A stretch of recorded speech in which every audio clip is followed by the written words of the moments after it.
예, 안녕하세요. 희망재무설계 이천 대표입니다. 이렇게 어플을 통해 여러분들과 결혼과 돈에 관한 이야기를 할 수 있는 기회가 생겨서 매우 반갑습니다. 현장에서 결혼에 대해 고민하고 있는 많은 미혼 남녀들을 상담하고 있고 2012년에 결혼과 동시에 부자 되는 커플리츠라는 책을 집필하면서 요즘 미혼 남녀의 결혼에 대한 고민이나 결혼 준비 관련해서 많은 생각을 할 수 있었습니다. 저희 세대에서는 당연했던 결혼이 지금은 여러 가지 이유로 많이 힘들어졌고 그 과정에서 어려움을 느끼는 미혼 남녀들을 보면서 조금이라도 도움이 될 수 있는 방법을 찾아서 전달하고자 상당한 경험을 바탕으로 책을 출간했습니다.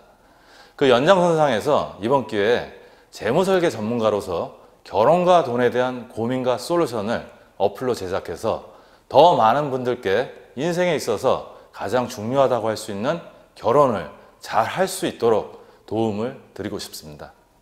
남자들이 이제 결혼을 못 한다 그러면, 그러니까 남자들이 결혼을 못 하는 경우는 일단 가장 큰 이유는 이제 돈이 없어서라는 문제가 큰 거고, 여자들이 결혼을 안 하는 이유는 돈 없는 남자하고 결혼을 하기 싫어서, 그러니까 하면서 고생하기 싫기 때문에 이제 그런 말씀을 이렇게 많이 하는데, 사실 또 이제 30대 중반에 여성분들이 나이가 더 많아지면 또 마찬가지로 이제 고민스러운 문제가 발생하는데, 그때는 여자분들이 안 하는 게 아니고 이제 못 하는 현상으로 같이 가게 됩니다. 왜냐하면 이제 30대 중반에 능력 있는 남자들은 동년배 어떤 여성분들하고 결혼하지 않고 20대 중반에 좀 이렇게 미모 여성들과 결혼하고 싶어 하기 때문에 사실은 이제 30대 중반에 결혼을 못하는 케이스가 이제 많아지게 됩니다. 근데 이제 우리가 현실적으로 이해해야 될 부분은 뭐냐면, 남자들이 30대 중반에 돈이 없는 이유를 충분히 이해를 해야 되는 그 여성들의 어떤 그 시각을 가지셔야 되는 부분들이 있는데, 뭐 군대 갔다 와서 학교도 오래 다닌 데다가 뭐 몇 년 못 모아서 지금의 어떻게 보면 굉장히 그 높은 그 비용들을 감당해야 되는데, 보통 우리나라 전통적으로 보면 신혼집은 남자가, 그다음에 혼수는 여자가 이런 공식이 서 있는데, 그렇게 짧은 경제 생활을 해갖고 그 신혼집을 마련한다는 것은 굉장히 어려운 현상이 벌어지기 때문에 어떤 이런 사회적으로 그런 부분을 당연히 여기면서 뭐 다 갖춰서 결혼하기보다는 그런 분들이 부족하지만 그 부족함을 갖고 어떻게 잘 우리가 현명하게 결혼할 수 있는지 그 부분에 대해서 고민을 한다 그러면 좀 더 현명하게 결혼에 대해서 접근하지 않을까 이렇게 생각을 합니다.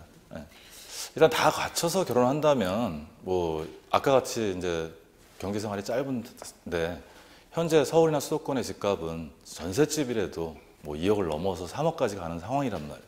그래 될 때 다 갖춰서 결혼한다면 결국 뭐냐면 40세, 남자 40세까지 기다려도 결혼은 안 된다는 얘기죠.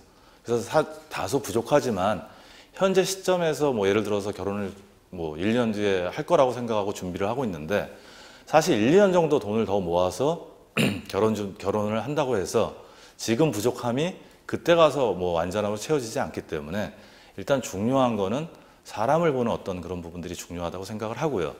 그 다음에 이제 처음에 갖추지 못하지만 요새 대부분 맞벌이 하지 않습니까?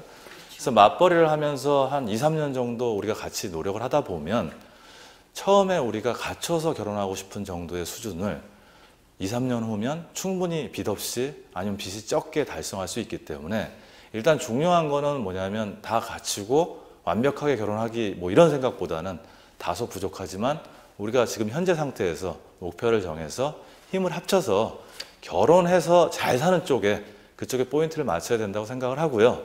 또 뭐냐면 지금 뭐 미혼율도 아까 제가 말씀드릴 때 50%가 된다고 얘기했지만 거꾸로 보면 이혼율도 굉장히 상당히 높은 추세라고 이제 우리가 볼 때 왜 이혼들을 많이 하냐 또 이렇게 한번 따져보면 우리가 결혼할 때 본질을 잃어버리고 어떤 돈이나 그러니까 중요한 어떤 뭐 남자의 인성이라든지 책임감 뭐 이런 부분에 포인트를 맞춰서 결혼을 선택하기보다는 돈에 맞춰서 우리가 의사선택을 했기 때문에 결국 결혼 후에 생기는 어떤 여러 가지 문제들을 해결하지 못해서 마찬가지로 이혼율도 혹시 높아지는 거 아닌가.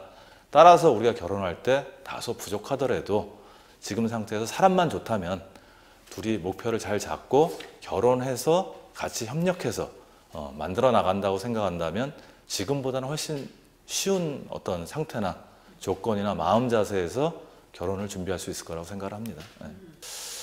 일단 현실적으로 이제 뭐냐면 이제 여자를 만날 때도 저는 이렇게 좀 진실했으면 좋겠어요. 뭐냐면 여자를 만나는데 뭐 다 해줄 것처럼 기대 심리를 불러 익혀놓고 막상 결혼할 때 되면 현실이 그렇지 않으니까 뭐 그런 부분이 있고, 저는 이제 아들을 키우는 입장에서 이제 상담을 좀 많이 하지 않습니까? 그러다 보면 남자들 보면 불쌍해요. 이렇게 총각들이 와서, 예전에 저희 재혼상담 받을 때는 10명 중에 1명이 올까 말까 남자들이 그랬는데, 지금은 상담을 받으러 오시는 친구들이, 남자들이 10명 중에 3, 4명 정도로 남자들도 이제 돈에 대해서 빨리 눈에 뜨는 거죠. 왜? 걱정도 많고. 좋은 분하고 결혼하고 싶으니까. 그래서 제가 생각할 땐 일단 여자친구한테 헛뻥 이런 거 하지 말고, 그 다음에 직장에 들어가면 돈 쓸 생각부터 먼저 하지 말고 일단 이 준비부터 제대로, 내가 한 4, 5년 후에 준비할 거다. 그래서 체계적으로 좀 계획을 세워서 돈도 좀 모으고, 그 다음에 좀 부족한 게 있다면 부모 입장에서도 뭐냐면 많은 거를 도와줄 수는 없지만 자식이 좀 안타까워하면 조금 이렇게 도와줄 수 있는데, 도와줄 때는 부모 마음에서도 어떤 모습일 때 도와주냐면, 아들이 노력할 때, 애쓰고 노력할 때 거기다 이제 더 보태주고 싶은 마음이 있을 거란 말입니다. 그러니까 그런 어떤 좀 마음을 좀 진지하게 좀 자세를 갖고 결혼에 좀 임하고 사회생활에 좀 임해서 이렇게 하면 더 그 정신적으로나 물질적으로 도움을 받을 수 있지 않을까, 이런 생각이 듭니다.